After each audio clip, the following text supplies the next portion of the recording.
उसमें reasoning develop करनी है, उसमें आपको पहले से सोचना है, क्योंकि इस तरह क्लस्टर जब तैयार हो जाता है तो आप एक प्रकार का थिंकिंग प्रोसेस डेवलप करो, फिर क्वेश्चन के अकॉर्डिंग उसको माउल्ड करते जाओ, तो वहां पर आपको टाइम नहीं मिलेगा, मिनिमम टाइम मिलेगा और आप टेक्निक पर महारत हासिल करोगे। तो पहले इस तरह के क्वेश्चंस हैं।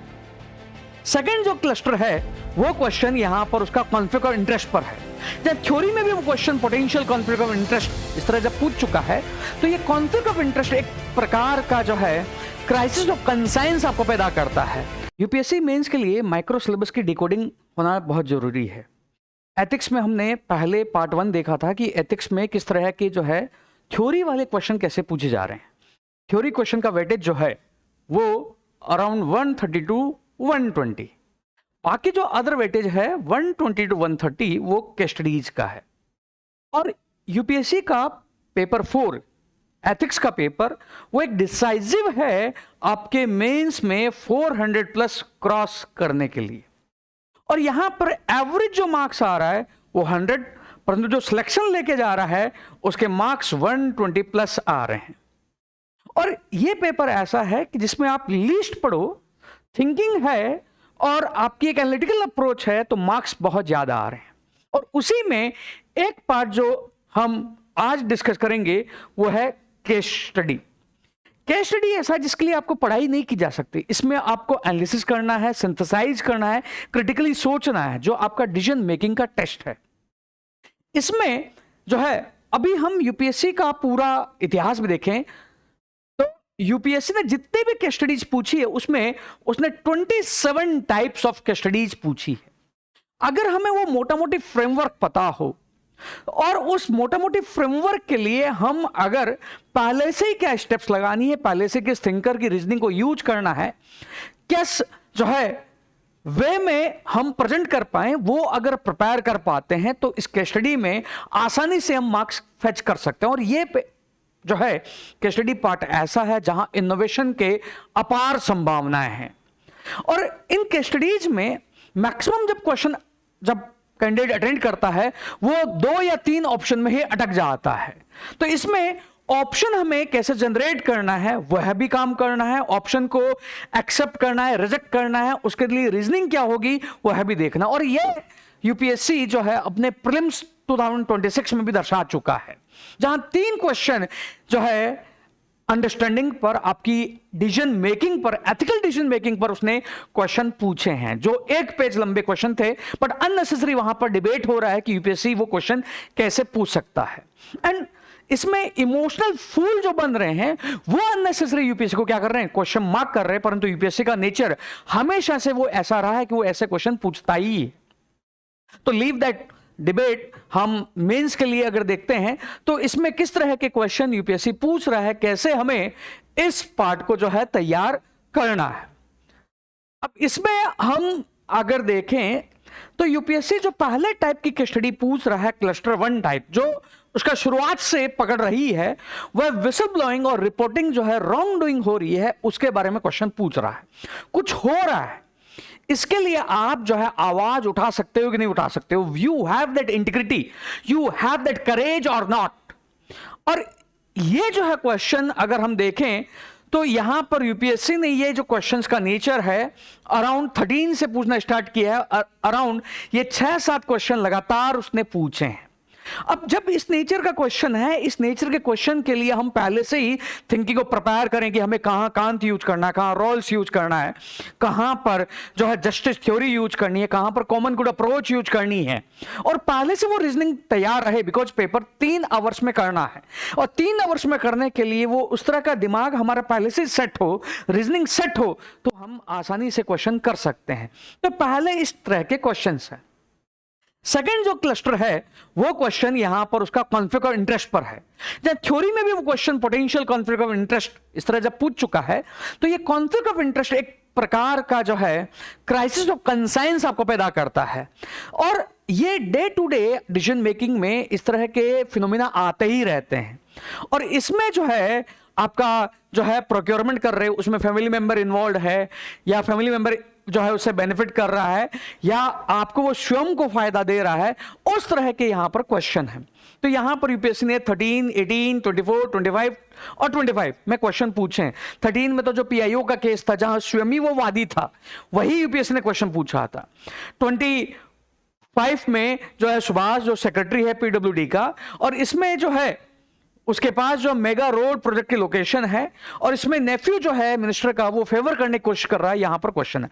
अब इसमें जो है हमारे पास इस तरह के टूल किट्स हो, जैसे सीड का एक टूल किट है कि आप सिचुएशन को देखो, उसको एग्जामिन करो, फिर एंगेज होके आंसर को, इस तरह के हमारे पास टूल किट्स हैं। जो एक जेनिथ का जो है, जो हमने प्रोग्राम का नाम दिया जेनिथ, जहां पर हाई लेवल का वो कंटेंट जो आपको करना है, जो आपकी एक थीमेटिक पार्ट है केस स्टडीज का, वो अगर हमारे पास पहले से, चाहे आपका सीड का फ्रेमवर्क हो, आपका यह 5 मिरर डिसीजन हो, जो आप गांधी के मिरर को यूज कर रहे हो, कांत के मिरर को यूज कर रहे हो, रॉल्स के मिरर को यूज कर रहे हो, या फ्रंट पेज की अगर ये खबर जो है छप जाए न्यूज़पेपर में, क्या मैं ये डिसीजन लूंगा कि नहीं लूंगा, इसको मैं एवरीबडी अप्रोच नाम भी देता हूं। या आपका जो है सेल्फ मिरर अप्रोच में अगर होता, मैं अपने आप को आईने में झांकता, तो क्या मैं इस तरह का व्यक्ति कहलवाना पसंद करता क्या?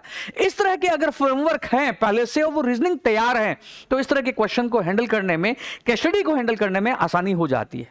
बिकॉज एवरीवन जिसका प्रीलिम्स हो रहा है वो सबसे शॉर्ट तैयारी करता है कि वो एथिक्स पे फोकस करे, जहां मिनिमम फोकस करके 120 प्लस मार्क्स आ सकते हैं। और यहां पर भी द कोर में भी देवांश हो, जिसका 2 बार सिलेक्शन हुआ है, हमेशा 120 प्लस आए हैं। आपकी चाहे गरिमा हो, रैंक 118 फर्स्ट अटेम्प्ट में ही 118, जिसके 128 भी आए हैं। और उनका अप्रोच केस स्टडी को फोकस करने का रहा है कि केस स्टडी को किस तरह इनोवेटिव वे में, किस तरह रीजनिंग वे में तैयार किया जाए, और इसी कारण वो मार्क्स भी आए हैं। तो अगर हमें मोटा मोटी इस तरह फ्रेमवर्क पता हो तो आसानी हो जाती है। तो अब तीसरा टाइप का जो क्वेश्चन है जो है वो पॉलिटिकल प्रेशर का है, क्विड प्रो क्वो है, कि आप कुछ करो बदले में आपको कुछ मिलेगा। और इस तरह के जो है क्वेश्चन यूपीएससी ने पूछे हैं 13, 15, 18, 21, 21, 23, 25। ये जो है फ्रेमवर्क, ये जो माइक्रो टॉपिक की लिस्टिंग है, you will get on the core ice Telegram channel, both in Hindi and English, और ये आपको लिंक नीचे वीडियो में भी मिल जाएगा। तो उससे आपको आसानी हो जाएगी। अब आसानी के बाद आपको क्या काम करना है, उसमें रीजनिंग डेवलप करनी है, उसमें आपको पहले से सोचना है। क्योंकि इस तरह क्लस्टर जब तैयार हो जाता है तो आप एक प्रकार का थिंकिंग प्रोसेस डेवलप करो, फिर क्वेश्चन के अकॉर्डिंग उसको माउल्ड करते जाओ, तो वहां पर आपको टाइम नहीं मिलेगा, मिनिमम टाइम मिलेगा, और आप टेक्निक पर महारत हासिल करोगे, मैराथन पर महारत हासिल नहीं करोगे। You have to focus on the method, not on the marathons. तो वो आपको क्या करना है, तैयार करना है। नेक्स्ट टाइप का यहां पर जो मेंस में पेपर 4 में केस स्टडी में जो क्लस्टर है, जो पार्ट बी है यूपीएससी के एथिक्स पेपर का, वो है पब्लिक सेफ्टी वर्सेस डेडलाइन या हायरार्की का पैटर्न। अब यहां पर क्या होता है, यूपीएससी क्वेश्चन देता है कि आपको एक पब्लिक प्रोजेक्ट है, उसके डेडलाइंस हैं, बट इसमें ब्रिज जो है, ये ब्रिज बना है, उसमें खराबी है और आपको प्रेशर आ रहा है कि आपको टाइम पर कंप्लीट करना है। अब यहां पर डिसीजन आप देने को दे सकते हो, परंतु फोकस ये रहेगा कि आप किस वे से रीजनिंग दे रहे हो। और वहां पर आपको ये जेनिथ का मैं अगर टूल किट बताऊं, तो वहां पर आपको जो टूल किट वर्क करेगा, वो वर्क करेगा आपका एक रजिस्टर टूल किट भी है, एक शील्ड टूल किट। जो शील्ड टूल किट कहता है safety is the first, safety is the Paramount, ये नॉन नेगोशिएबल है, इससे आप नेगोशिएट कर ही नहीं सकते।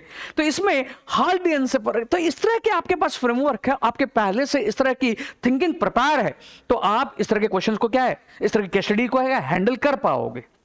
अदरवाइज होता क्या है, वी गो, जब आंसर लिखते समय we go too much unnecessary in the outer part, core को हम हिट ही नहीं करते हैं कि पहले हमने ध्यान नहीं दिया, इसकी वजह से हमारा हुआ, हम फॉल्ट अपने आप को देने लगते हैं। बट सिचुएशन आपके पास अभी सामने आई, आपको पहले से पता ही नहीं था, तो आप कैसे करते? तो ये आपका जो हवा में तीर मारना जो है वो रुक जाएगा, अगर हम पहले से प्रिपेयर हैं कि उसका केस स्टडी का नेचर क्या है। तो ये 13, 17, 20, 21 में इस तरह की जो उसने क्या किए, क्वेश्चन पूछे, इस तरह की केस स्टडीज को पूछा। नेक्स्ट फोर्थ जो क्लस्टर है वो सेक्सुअल हैरेसमेंट पर है, कि आपका टॉप मोस्ट एम्प्लॉई है, वो अच्छा परफॉर्म कर रहा है, कंपनी को बेनिफिट हो रहा है, बट सेक्सुअल हैरेसमेंट में इन्वॉल्व है। अब क्या करे? तो आपका जो शी एक्ट वगैरह है, आपकी जो इंटरनल कंप्लेंट कमेटी है, तो वहां पर वो फ्रेमवर्क जो है उस तरह के क्वेश्चन बनते हैं। तो यहां पर जो है क्वेश्चन 13, 14, 19, 20, 23 में पूछे हैं। तो आपको वो नेचर जब पता है, बिकॉज यूपीएससी में आपको यही ढूंढना है, आपको वो पैटर्न ही ढूंढना है और उस पैटर्न से अपने आप को क्या करना है, तैयार करना है। फिर जो इसका क्लस्टर है केस स्टडीज का, वो है workplace harassment and mental health को लेकर। और मेंटल हेल्थ जो है यूपीएससी के सिलेबस में ऑलरेडी जो वर्क कल्चर रहा है। पहला जो है सेक्सुअल हरेसमेंट को लेकर, ये वर्कप्लेस हरेसमेंट को लेकर, जहां अननेसेसरी आपको बुलाया जा रहा है, अननेसेसरी आपको प्रताड़ित किया जा रहा है, आपकी मेंटल हेल्थ जो है उसकी वजह से, काम के प्रेशर की वजह से बिगड़ रही है, आप में कामनेस नहीं है, आप जो है अगर ऐसा है तो काम आप सही नहीं कर पाओगे, अभी तो वो बिगड़ेगा ही। तो यहां पर वो मेंटल हेल्थ के क्वेश्चन है जो यूपीएससी ने 20s के बाद पूछना चालू किया है। और 13, 14, 15 या 20 तक ऐसे क्वेश्चन नहीं थे। तो 21 में, 23 में, 23 में फिर वो ऋषिका वाला जो केस था, जॉइंट सेक्रेटरी है, रात को 9 बजे जाना पड़ता है, घर पे एक बच्चा भी है, तो इस तरह की केस स्टडी। और वे फिर क्या है 16 में तो एक ही क्वेश्चन इस तरह का पूछा था। फिर नेक्स्ट जो क्लस्टर है केस स्टडीज में, वो चाइल्ड लेबर और वल्नरेबल वर्कप्लेस को लेकर है, जहां चाइल्ड लेबर एम्प्लॉय किया जा रहा है। इसमें फिर आप कॉन्स्टिट्यूशन का हवाला देकर कैसे जो है आर्टिकल जो है 23, 24 इनका यूज कर रहे हो, ये क्वेश्चन उसके 13, 17, 20, 20 में है। 20 के बाद स्टडीज के नेचर में बहुत कुछ चेंज आया है। अब वो चेंज आया है तो मेंस में हम ये नहीं चिल्लाते हैं कि यूपीएससी कुछ भी अनप्रेडिक्टेबल पूछ रहा है, जबकि मेंस तो सिंथेसिस करने का, वो हायर लेवल ऑर्डर थिंकिंग का है।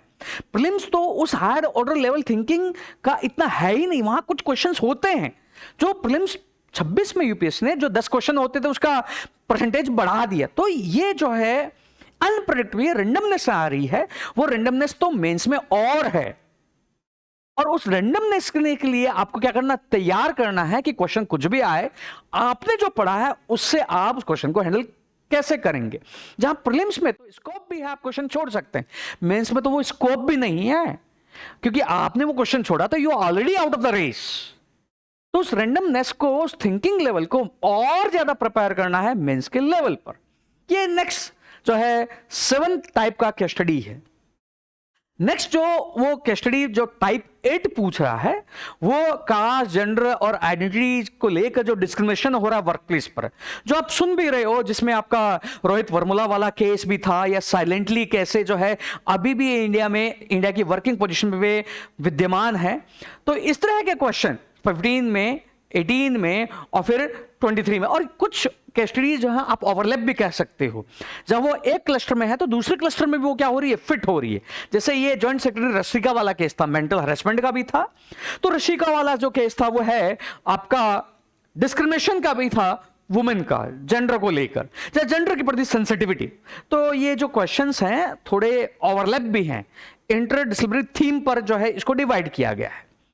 फिर नेक्स्ट आप केस स्टडी देखते हो तो जो नेक्स्ट केस स्टडी का टाइप और रिकरिंग थीम है ट्राइबल एंड आदिवासी कल्चर को लेकर, उनके पुनर्वास को लेकर, रिहेबिलिटेशन को लेकर। और ये थीम 16, 18, 20, 21, 24 में यूपीएससी ने रिपीट किया। तो इसमें आप रिहेबिलिटेशन के लिए क्या फ्रेमवर्क यूज करते हो, क्या अप्रोच आप यूज करते हो, किस जो है थिंकर, किस जो है एथिकल थ्योरी को यूज करते हो और अपने आप को डिफेंड करते हो, वो हमें क्या करना है, डेवलप करना है। अभी इस क्लास का पर्पज जो है, इस माइक्रो थीम का पर्पज यह है कि हम जो तैयारी करें, जो फाउंडेशन बनाए केस स्टडीज का, पहले से हम दिमाग में रखें कि हमें करना क्या है। नेक्स्ट थीम जो है वो है एनवायरमेंट वर्सेस डेवलपमेंट को लेकर, एनवायरमेंट वर्सेस एम्प्लॉयमेंट को लेकर। और ये एक रिकरिंग थीम है जीएस में भी, एनवायरमेंट वर्सेस डेवलपमेंट की डिबेट। तो इसमें जो है एनवायरमेंटलिस्ट और डेवलपमेंट के लिए जो डिफरेंट पैरामीटर है, इंक्लूसिव जो है थिंकिंग है, राइट बेस्ड थिंकिंग है, वो सारे फ्रेमवर्क यहां पर आ सकते हैं। ये क्वेश्चन जो है इसमें थोड़े ज्यादा पूछे 14, 16, 18, 20, 21, 24 और 25 में। नेक्स्ट जो थीम है यूपीएससी का वो है वेलफेयर स्कीम और उसके इंप्लीमेंटेशन को लेकर। उस स्कीम में क्या है, प्रॉब्लम आ रही है, वहां पर सेंसिटिविटी है कि नहीं है, वहां जो है इनफ सेंसिटाइजेशन है कि नहीं है, परसेप्शन कैसा है। तो इसमें 16, 18, 20 और 25 में, जैसे 25 में डिस्ट्रिक्ट एडमिनिस्ट्रेटर और मिसमैनेज जो एमजे नरेगा है, और जो एमजे नरेगा वल्नरेबल पीपल्स के लिए है, वहां गोस्ट वर्कर्स हैं, उन प्रॉब्लम को कैसे सॉल्व करोगे। और केस स्टडीज के लिए आपका कोई अलग से मटेरियल की तैयारी नहीं है, मटेरियल तो आपका वही है जो आपका जीएस पेपर 1, 2, 3 में है, बट उस जीएस 1, 2, 3 को आप कैसे सिक्वेंशियली यूज कर रहे हो, कैसे आप उसको एक डिसीजन फ्रेमवर्क में लेके आ रहे हो जो आपकी थॉट की क्लैरिटी को बता रहा है, वो डेवलप करना है। तो ये तो और ज्यादा मुश्किल है, मुश्किल इन द सेंस जिस तरह जो है पेपर को लेकर, प्रीलिम्स के पेपर 2026 को लेकर लोग चिंता व्यक्त कर रहे हैं, बट ये उतना ही आसान है अगर इसको थॉट प्रोसेस के थ्रू देखा जाए, वो लेंस चेंज किया जाए। तभी तो फर्स्ट अटेम्प्ट वाले भी इसमें एथिक्स के पेपर में वो थॉट की क्लैरिटी है 120+ क्रॉस कर जा रहे हैं। फिर जो थीम है वो डिजास्टर मैनेजमेंट और इमरजेंसी एथिक्स को लेकर है कि डिजास्टर आ रहा है और उसमें लोगों की जाने जा रही है, तो उस एंड मोमेंट पे क्या लोगे, और वो एंड मोमेंट पे क्या लोगे, वो आपका पैनिक में डिसीजन क्या होगा, वो भी प्रीलिम्स में क्या कर रहा है, यूपीएससी टेस्ट कर रहा है। नेक्स्ट यहां पर जो थीम है जिसको मैंने क्लस्टर 13 नाम दिया है, वो ब्राइबरी, प्रोक्योरमेंट और जहां डायरेक्टली क्या है, करप्शन इन्वॉल्व है। तो ये थीम को आप, जो पहली हमारी थीम थी विसल ब्लोइंग, उससे भी ओवरलैप करवा सकते हो। तो ये करप्शन की एक थीम है, वहां आपका डिसीजन क्या होगा, आपका करेज क्या होगी, आपकी जो है आप नौलान कमेटी के जो है 7 प्रिंसिपल उनको कैसे यूज करते हो, वो यहां पर टेस्ट होगा। आप गवर्नेंस की थिंकिंग को कैसे यूज करते हो, आप एडमिनिस्ट्रेशन की थिंकिंग को कैसे यूज करते हो, वेबर जो है उसका फ्रेमवर्क यहां पर क्या होगा, यूज कैसे होगा।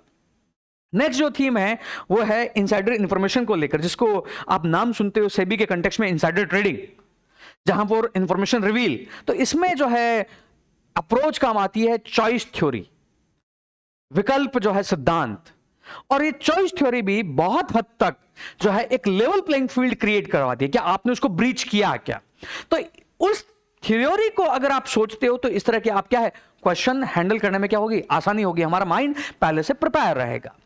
नेक्स्ट जो थीम है यहां पर 15, वो national security, insurgency and border को लेकर, मतलब इंटरनल सिक्योरिटी के पॉइंट को वहां पर यूज किया जा रहा है और वहां पर पर्सनल एथिक्स को टेस्ट किया जा रहा है, जो यूपीएससी की थीम 19 के बाद आई है। 19, 22, 24 में देखो 2 ही क्वेश्चन है वहां पर।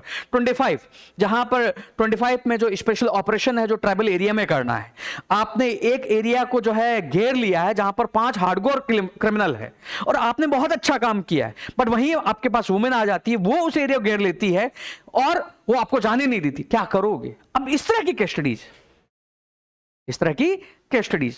नेक्स्ट जो रिकरिंग थीम है जिसको मैंने टाइप 16 जो है क्लस्टर में बोला है, वो law and order and root cause approach. Law and order की प्रॉब्लम के लिए आपका रूट कॉज क्या, उसको कैसे सर्च करोगे, उसके बेस पर डिसीजन क्या लोगे।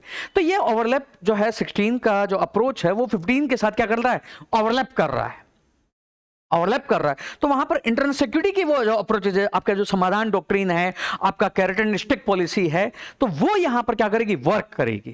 तो इसका तो जो है हम we will deal with separately, ये जो जेनेट कंटेंट है कि कैसे इन अप्रोचेज को हम क्या करेंगे, यूज करेंगे। जैसे हील अप्रोच को कैसे यूज करेंगे, ड्यूटी अप्रोच को कैसे यूज करेंगे, टाटा ये निमोनिक्स है जो आपको एग्जाम में क्या करेंगे, हेल्प करेंगे। We will deal with that. Next जो अप्रोच है वो अप्रोच है आपकी personal versus professional, family versus duty. Yes already ये क्या है, आपका कॉन्फ्लिक्ट ऑफ इंटरेस्ट ही है। आप किसको प्रमुखता दोगे, क्यों दोगे, प्रमुखता दोगे, ये क्वेश्चन नहीं उठता है। Why you will give the priority to one जो आपने चूज किया है।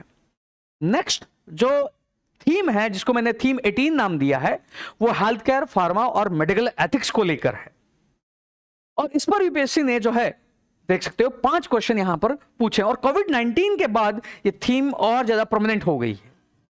फिर यहां पर जो यूपीएससी का थीम है जिसमें देखो मैक्सिमम क्वेश्चन है corporate versus private sector ethics को लेकर, पब्लिक वर्सेस प्राइवेट जो है एथिक्स उसको लेकर, और उसमें तो बहुत ज्यादा ही यहां पर यूपीएससी ने क्या किए हैं, क्वेश्चन पूछे हैं। अब यहां इसलिए ज्यादा आपको क्वेश्चन दिख रहे हैं कि कुछ क्वेश्चन ऊपर की थीम से क्या है, ओवरलैप है।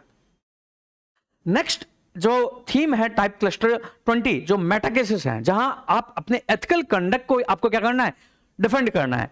कि आपका एक फ्रेंड है, वो किसी चीज में इन्वॉल्व है, उसको आपको सजेशन देना है, वो सजेशन दे रहा है, वो क्यों ले रहा है।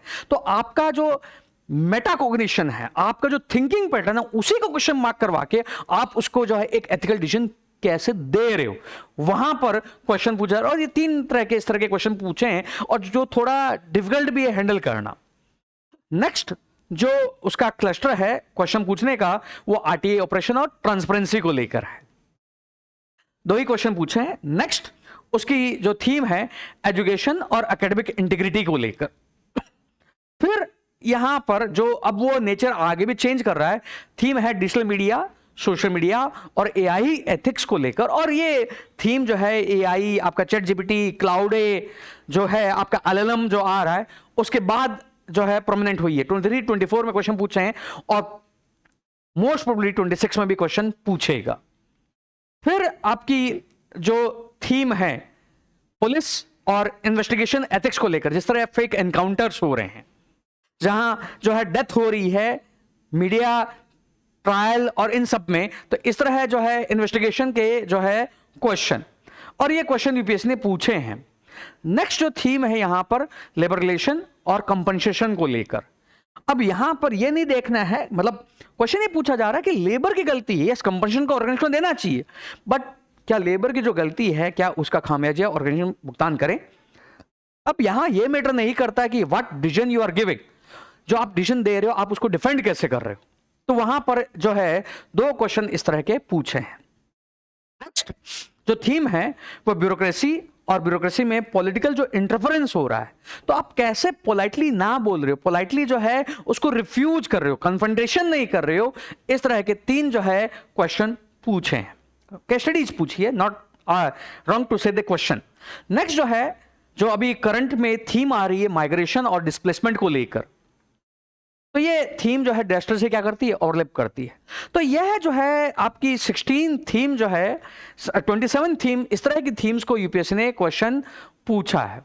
और ये जो है इस पैटर्न को एक शॉर्ट में समराइज किया गया है कि आपकी फ्रीक्वेंसी क्या है, मास्टर आर्किटाइप्स कौन से हैं जिन पर यूपीएससी केस स्टडी में क्या कर रहा है, क्वेश्चन पूछ रहा है। और ये आपका क्लैरिटी रहती है तो आप पहले से ही तैयार रहते हैं कि आपके पास आर्सेनल में टूल कौन से हैं, इन टूल से आपको क्या रीजनिंग जो है क्या करनी है, डेवलप करनी है।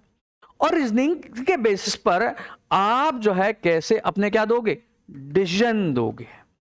प्लस इन टूल के साथ साथ आपको यह भी पता रहता है कि आप क्या ऑप्शन दोगे। केस स्टडी में जो है अगर आप देखो 2016, 17 और 17 के बाद के पेपर में जो पैटर्न चेंज है, 16 में यूपीएससी केस स्टडी देता था और पूछता था कि ये ऑप्शंस हैं, अब इनके बारे में बताओ। इसके बाद जो वो दे रहा है वो ऑप्शन आपसे खुद ही दे रहा है, मांग रहा है, बट यहां पर कैंडिडेट्स 2 ही ऑप्शन, हां या ना, उसके बियॉन्ड सोच ही नहीं पा रहा है। तो एक तो ये डिफरेंट डिफिकल्टी का लेवल जो चेंज हो रहा है। फिर यहां पर वो सिमिलर टाइप के क्वेश्चन दे रहा है, ऑल्दो सिमिलर टाइप नहीं है, स्टूडेंट को लग रहा है सिमिलर ही है, तो उनके आर्गुमेंट्स जो रिपीट हो रहे हैं, उनके पास जो पूल है टूल्स का वो वाइड नहीं है।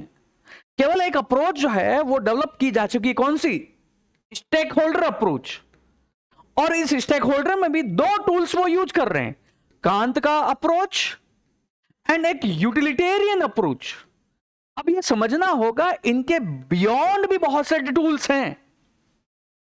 आपको थिंकिंग लानी पड़ेगी हार्वर्ड बिजनेस रिव्यू की, आपको थिंकिंग लानी पड़ेगी यूनिवर्सिटी ऑफ टेक्सास की, जो एथिक्स पे काम कर रहे हैं, या मर्गुला सेंटर ऑफ एथिक्स, या इंडियन यूनिवर्सिटी जो काम कर रही है, जो टूल्स वो दे रही है, उनको आपको यूज करना होगा किसको, केस स्टडी को सॉल्व करने में। बट वो आप तभी कर पाओगे जब आपको पहले से पता होगा वो माइक्रो थीम्स क्या है केस स्टडीज की। और एथिक्स में it's easy to cross 120 but it is very tough to cross 120। मैं अपने ही स्टेटमेंट को कॉन्ट्राडिक्ट कर रहा हूं, बट वो कॉन्ट्राडिक्शन जो है क्या परसेप्शन आपका उस सेंस में है। अगर आप पहले से ही एथिक्स की केस स्टडी को उस वे से प्रिपेयर करते हो जिस तरह यूपीएससी पूछ रहा है, जिस तरह वो आर्गुमेंट चाहता है, उस तरह आप फ्रेमवर्क बना पा रहे हो, तो it's very easy to cross 120+, otherwise it's very tough. और प्रीलिम्स में 450 केवल हवाबाजी का गेम नहीं है, 450 प्लस को क्रॉस करने के लिए भी आपको पेपर 4 से गुजरना होगा। और ये केस स्टडीज केवल डायग्राम, केवल निमोनिक्स या वन पेजर नोट्स नहीं है। It's all about your thought process, your thinking process, जो यूपीएससी आपकी पर्सनैलिटी को झांकना चाहता है, जो आपकी इंटेलेक्चुअल कैपेबिलिटी को वो देखना चाहता है। अब हम आगे जो है बाद में जनहित के जो भी हैं मटेरियल्स, जो हाई लेवल मटेरियल्स हैं, जो वैल्यू एडिशन है, जो वास्तव में वैल्यू एडिशन है, वी विल डिस्कस।